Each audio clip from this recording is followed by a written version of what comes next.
যাবে কি তোমারে দিব আনি। বিশেষভাবে সক্ষম মানুষেরা তো জীবনের একইভাবে অঙ্গ যেভাবে আমরা, ওই জীবনটাকে উদযাপন করা উচিত। দিদা আমাকে নানা রকম গল্প বানিয়ে বানিয়ে বলতো, সেগুলোতে পক্ষীরাজও এসছে, রক পাখিও এসছে, ঐরাবতও এসছে। পুরো ছোটবেলাটাই সিন্ডারেলা, রাপানজেল, স্লিপিং বিউটি এসব করেই কেটেছে। সত্যজিৎ রায়ের একটা এলিয়েন নিয়ে একটা সিনেমা করার কথা ছিল, কেমন? সেটা হলিউডের সঙ্গে সেটা বহু জটিলতায় হয়নি। একটা বাচ্চা আমাকে একটা মেলার থেকে একটা বেলুন কিনেছে, ওর বাবা মা ওকে সেই বেলুনটা কিনে দিয়েছে, তো সেটা আমাকে দিয়ে বললো যে এটা তুমি রাখো। আমি গল্পটা মৌসুমী ভৌমিককে শোনাই, তখন বললো আমার কাছে একটা ঘটনা আছে, তুমি তাকে দেখো। এমনি চোখে জল আসে ঠিকই, যখন কষ্ট পাই, দুঃখ পাই, কিন্তু গ্লিসারিন ছাড়া যে কানা বিষয়টা কি করে চোখে জল আসবো আমি বুঝতে পারতাম না। শিশুদের মনের কথা বোঝা বেশ কঠিন, আর তা যদি হয় বিশেষ চাহিদা সম্পন্ন শিশু, তাহলে তো কথাই নেই। তাদের নিয়ে ব্যঙ্গ বিদ্রুপ করতেই ব্যস্ত থাকেন মানুষ। এই শিশুদের মনের কথা বুঝেছেন যেসব পরিচালকেরা, তাদের ছবিতে ধরা পড়েছে এক অন্য আকাশ। বিশেষ চাহিদা সম্পন্ন শিশুদের নিয়ে সিনেমা তৈরি হওয়া কতটা জরুরি? সিনেমা তো আসলে জীবনের একটা একটা একটা আমরা বলি লার্জার দ্যান লাইফ, জীবনের একটা রিফ্লেকশন। তো এটা বিশেষভাবে সক্ষম মানুষেরা তো জীবনের একইভাবে অঙ্গ যেভাবে আমরা, তো তাদেরও আমার মনে হয় একইভাবে মূলধারার ছবিতে এসে ওই জীবনটাকে উদযাপন করা উচিত। কল্পবিজ্ঞানের সঙ্গে রূপকথার মিশেল, অনুপ্রেরণা এলো কোথা থেকে? আমার অনেক দিন ধরে একটা কল্পবিজ্ঞান করার খুব ইচ্ছা ছিল বাংলাতে, কারণ অনেক আগে সত্যজিৎ রায়ের একটা এলিয়েন নিয়ে একটা সিনেমা করার কথা ছিল, কেমন? সেটা হলিউডের সঙ্গে সেটা বহু জটিলতায় হয়নি, সেটা নিয়ে ওনার প্রচুর আক্ষেপ উনি বহু জায়গায় বলেছেন। এবং আমাদের মানে যারা আমাদের সত্যজিৎ অনুরাগী, তাদের ব্যথা আরও অনেক গুণ, তো সেই ব্যথা আমি বয়ে বেরিয়েছি। তো আমার তখন মনে হয়েছিল যখন এই ছবিটার সুযোগ এরকম আসছে একটা দ্বিতীয় অধ্যায় করার কথা, তখন সেই কষ্ট লাঘবের জন্য আমার মনে হয়েছিল যে সত্যজিতের যে স্বপ্ন ছিল যে বাংলার আকাশে একটা এলিয়েন স্পেসশিপ উড়ে আসুক, এমন একটা কল্পবিজ্ঞানের গল্প মৌলিকভাবে ছবির জন্য লেখা হোক, টেক্সট থেকে অ্যাডাপ্ট করে নয়, ছবির জন্য লেখা একটা মৌলিক কল্পবিজ্ঞানের গল্প হোক, যেটা উনি করতে চেয়েছিলেন কিন্তু হয়নি।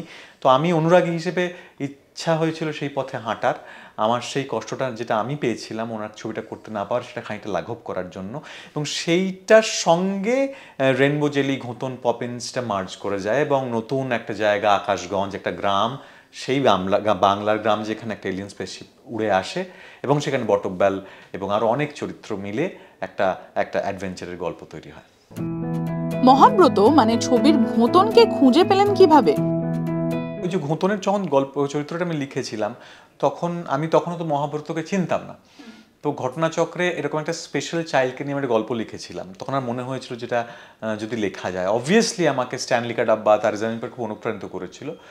তারপরে ঘটনাচক্রে মজা হয়টা কি, আমি গল্পটা মৌসুমী ভৌমিককে শোনাই, কারণ মৌসুমী একটা গান গাওয়ার ছিল। তো গল্পটা শুনে মৌসুমী ভৌমিক প্রথম বললো তুমি আগে কাস্ট করছো ঘোতন হিসেবে, তখন আমি এখন ভাবিনি দেখবো। তখন বললো আমার কাছে একটা ঘোতন আছে, তুমি তাকে দেখো। দিয়ে মহাব্রতের সঙ্গে আমার আলাপ হয় এবং তারপরে মহাব্রত জুড়ে যায় ঘোতনের সঙ্গে অঙ্গাঙ্গিকভাবে। এই ছবিতে ঘোতন আর পপিন্স কতটা পরিণত?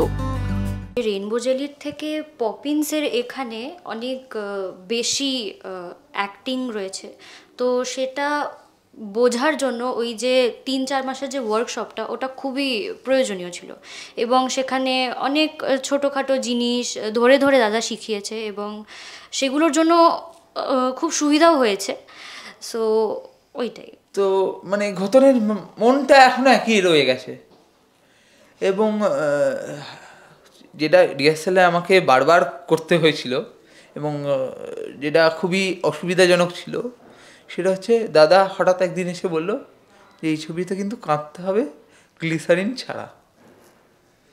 এবার গ্লিসারিন ছাড়া কাঁদা তো মানে আমি তো এমনি চোখে জল আসে ঠিকই, যখন কষ্ট পাই, দুঃখ পাই, কিন্তু গ্লিসারিন ছাড়া যে কাঁদা বিষয়টা কী করে চোখে জল আসবো আমি বুঝতে পারতাম না। তারপর দাদা আমাকে বোঝালো যে ঠিক কোন জায়গাটায় পৌঁছালে আর কি চোখে জল আসে, বা ঠিক কোন জিনিসটা ট্রিগার করলে চোখে জল আসে। এটা শুধু টেকনিক্যাল দিক দিয়ে নয়, মানে এটা আমি নিজে আরও ভালো করে বুঝতে পারলাম এটার মাধ্যমে। এবং তারপর আলটিমেটলি চোখে জলটা এলো, সেটা একটা ব্যাপার। বন্ধু বান্ধবরা তো খুব খুশি হয়েছিল যে একটা সিনেমায় আমি অভিনয় করেছি। পাড়ায় যতজন আমার বন্ধু বান্ধব ছিল, স্কুলে যতজন আমার বন্ধু বান্ধব ছিল, তারা তো বেশ খুশি হয়েছিল। দর্শকরা যারা এমনি সাধারণ দর্শক, তারা মানে আমি হল থেকে বেরোতাম এবং তারা অদ্ভুতভাবে জড়িয়ে ধরতো এবং আর কি বলতো যে একবার রাতে আমরা বোধহয় বেরিয়েছিলাম, রাতে একবার গেছিলাম একটা সিনেমা হলে। তো একটা বাচ্চা আমাকে ও মেলার থেকে একটা বেলুন কিনেছে, ওর বাবা মা ওকে সেই বেলুনটা কিনে দিয়েছে। তো সেটা আমাকে দিয়ে বললো যে এটা তুমি রাখো আর কি। মানে সেটা একটা অদ্ভুত বিষয়। রূপকথার গল্প। আমি গরমের ছুটিতে মামা বাড়ি যেতাম আগে, এবং সেটা 2 মাস কাটিয়ে আসতাম। গরমের ছুটিতে মামা বাড়ি, আবার পুজোর ছুটিতে মামা বাড়ি। তো সেই যেই 2 মাস 3 মাস আমি ওখানে থাকতাম, সেই 2 মাস 3 মাস দিদা আমাকে নানা রকম গল্প বানিয়ে বানিয়ে বলতো। সেগুলোতে পক্ষীরাজও এসছে, সেগুলোতে রক পাখিও এসছে, সিন্দবাদের রক পাখি, সেগুলোতে ঐরাবতও এসছে। ফলে সেই রূপকথার গল্পগুলো আমার আরও ভাল লেগেছে আর কি, এবং সেটা বেশ মজার লাগতো তখন ছোটোবেলায়। এখনও ভাবলে মজার লাগে আর কি সেগুলো। রূপকথার গল্প বলতে পুরো ছোটোবেলাটাই সিন্ডারেলা, রাপানজেল, স্লিপিং বিউটি এসব পড়েই কেটেছে।